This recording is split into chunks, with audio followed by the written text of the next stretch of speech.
So we are going live for the second time today, I might add. Second time today. Everybody, Dr. Andrew Blackwood, also known as Coach Drew, and I am learning how to persevere. Understand that, my friends. Today, I have the privilege of my dear friend Right and glasses on. Better. Yep. dear friend and brother who needs no introduction, nor does he need glasses. He's just altogether all of that. And then some, Dr. Vidal Regisford. Say hello to the people, Dr. Vidal. How are y'all doing out there on this nice, bright, and sunny Friday in Toronto or the GTA? So Hopefully, you're that's getting some sun today. yes, you are in on from the wonderful place of Toronto, and I no longer live in Toronto. COVID has brought a lot of changes. I am closer to the wonderful falls. I'm here in St. Catharines, but our fellowship continues, does it not? Indeed, it does. Distance will not get in the way of love.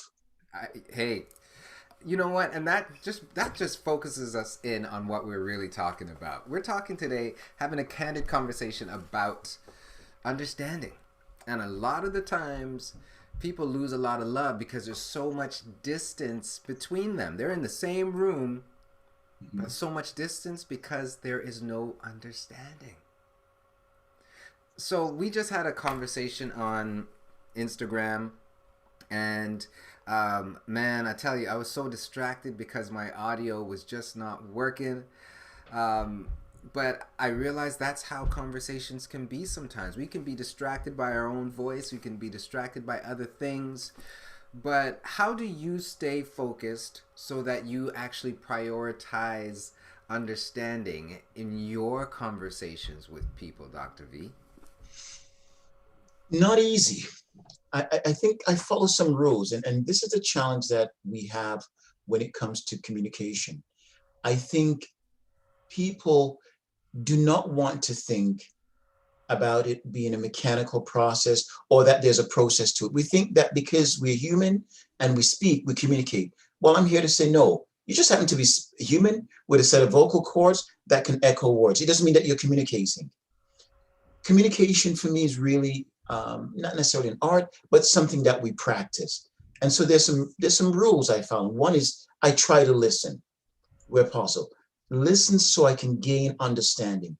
If I gain understanding, I'm a whole lot further ahead because I can decide to step back because I understood a bit better. My perspective, my perception of what I thought is different from what I'm hearing.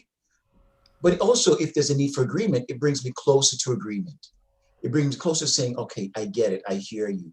I didn't think about that. Or, I wasn't thinking about that at all, but now I understand it. Okay. And you raised the second word that was featured in the crucial question of the week that I posted on Instagram. What would you prefer? Somebody who understands you or somebody who agrees? What kind of relationship would you want to be in? And a lot of people said, they would prefer somebody who understands them. I mean, the question alone posits the two against each other as if you couldn't have both. And I do believe you can have both, but there is a scripture that talks about, wisdom is the principal thing, and all they're getting, get understanding. Why do you think getting understanding is so critical? Why do you think sages of old have, forwarded that as the priority? Because it makes getting to agreement easier. Say that again. Say It that again. makes getting to agreement easier. Less ego, less pride, less self interest. Because the work is about understanding.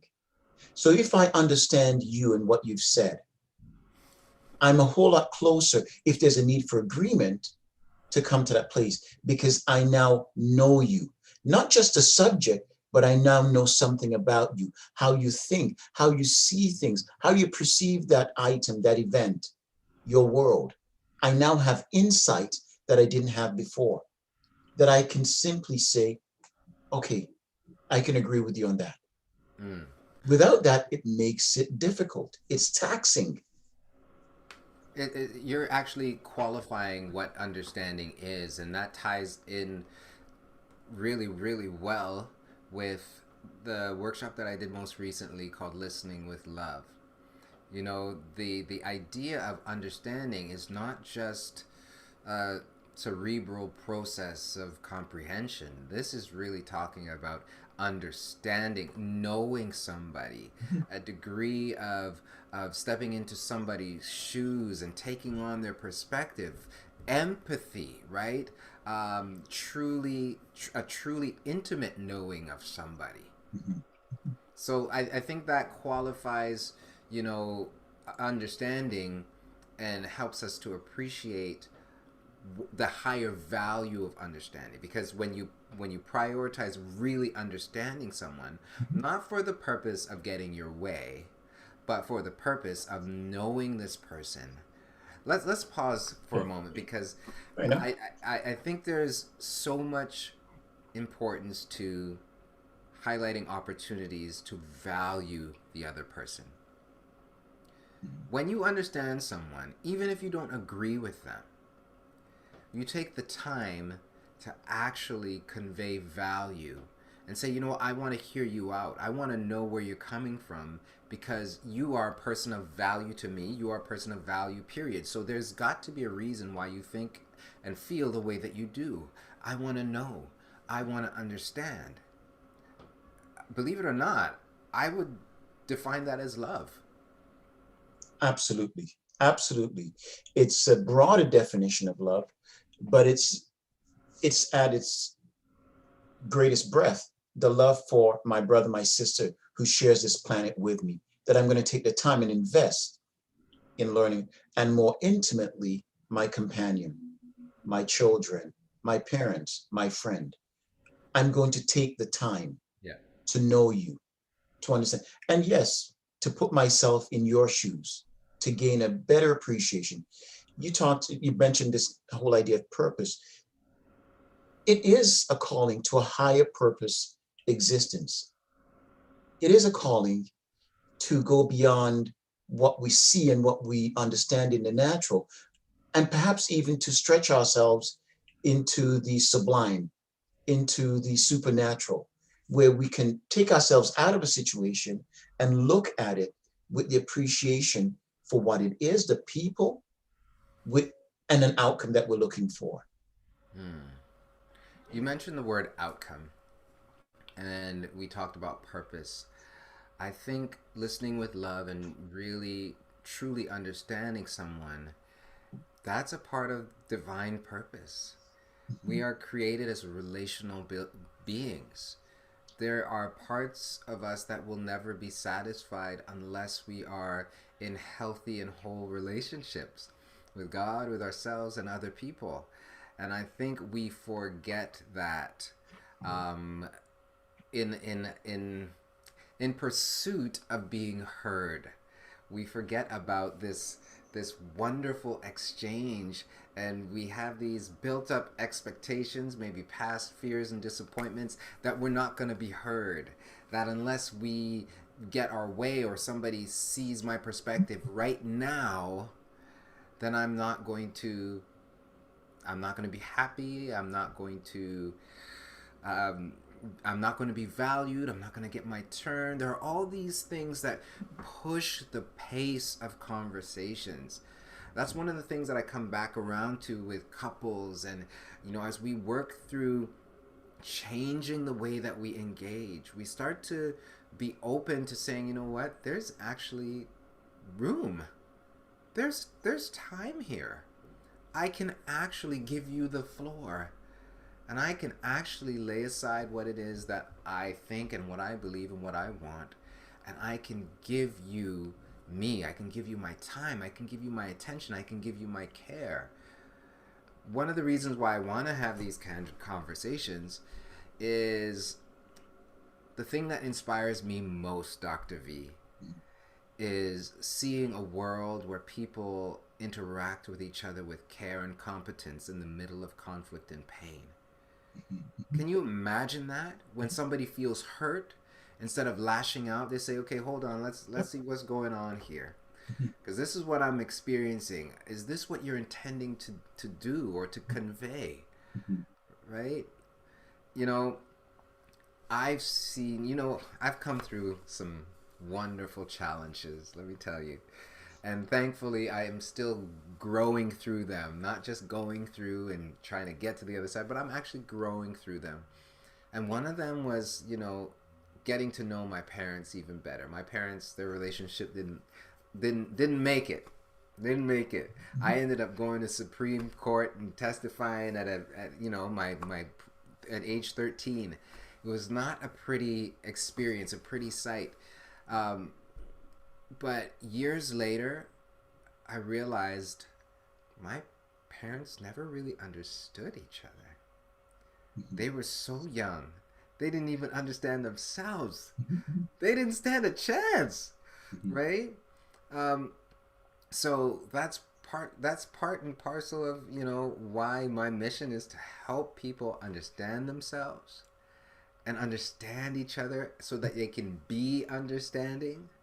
And agreement tends to follow that kind of understanding, wouldn't you? Abs- Absolutely. It's the easiest thing to get to. We think that understanding is hard to get to. It's not if we come to a place.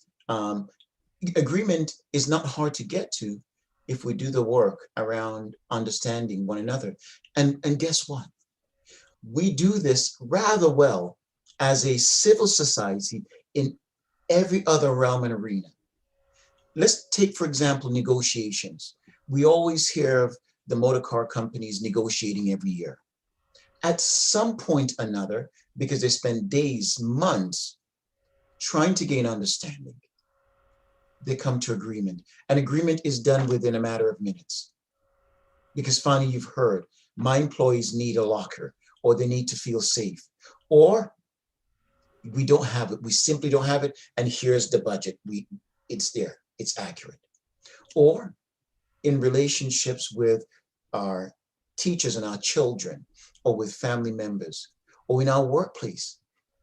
We see that organizations could not survive unless there's some degree of understanding of the vision, the mission, the goals, and the objectives. Right. And yes, we want everyone to subscribe to it in a way that they're going to fulfill them. But agreement comes easier because they take time to orient you. They provide you a mentor, a coach. You go through training, ongoing development. Mm-hmm. You get an opportunity to provide feedback because the institution, say, you are important. We are investing 67, $80,000 in your life here. We want to hear from you. But yet still, in our personal life, we suspend this. I shared with you this whole idea of drive-through talking. The other thing that I've realized is how we communicate. When you think about the millions of people who drive the roads every day, and they come to an understanding of the rules without even talking, they don't talk to each other, but there's an understanding about the rules. And we see very few agreements, and we don't see the kind of accidents that would suggest people having really terrible time communicating with one another. We need to change this. No, we need to have people walk more. No, we allow people to, because it's predicated on the idea that civil individuals, mature individuals who are 16 and over, are allowed to drive. Right. Okay, I know I'm digressing here. No. I appreciate the parallels, whether we're talking about driving and the rules of the road, or you're talking about a culture of an organization. I know you have a wealth of working in various industries and in various capacities, and I think it does make sense because there is an orientation. There is this understanding of the culture, of the procedures within the relationship. And I'm walking through 24 weeks of a journey called I Choose You with couples. And that's precisely some of the things that we talk about. What is the agreement? What is the understanding? What is the vision? of when we get in conflict, what does that look like? Because the only thing that we come to this relationship with initially with Vision is, the fairy tales and what things are supposed to look like, and some misconceptions that agreement and understanding, relationships that are good will be easy. Mhm. Nothing further from the truth. Mhm. Well, I shouldn't say that. Let me qualify that. A lot of times we say things are easier said than done. Well, they only get easier when they are done. Done. Absolutely. So, like anything else, if it's new, it's going to be awkward, challenging, but that does not remove the opportunity to grow, Mhm. to love, to come to the other side, to come to an understanding and then agreement. Mhm. So I'm enjoying this experience of growing and helping people grow in their relationships. Um, I know we were on Insta earlier, and I asked you a question.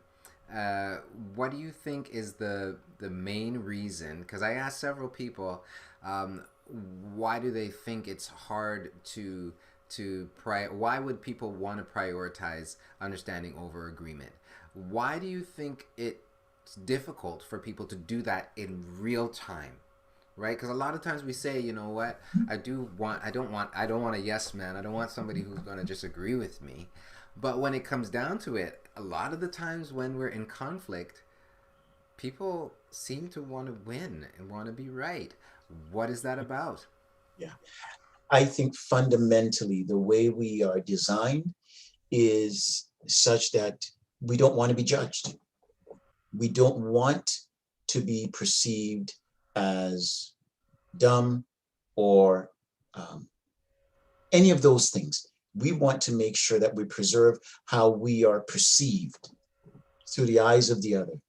And far be it from you to take that from me. Rather than in a safe relationship, trusting in the other and trusting in the relationship that I can be myself and I can take some hard hits and know that it's not a reflection of the relationship or me, but of this moment and the challenge that we're having. So, ego, pride, the fear of judgment, the fear of how I'm going to be perceived, not wanting to be intimidated or feeling I need to stand and assert myself or else. And where does that come from?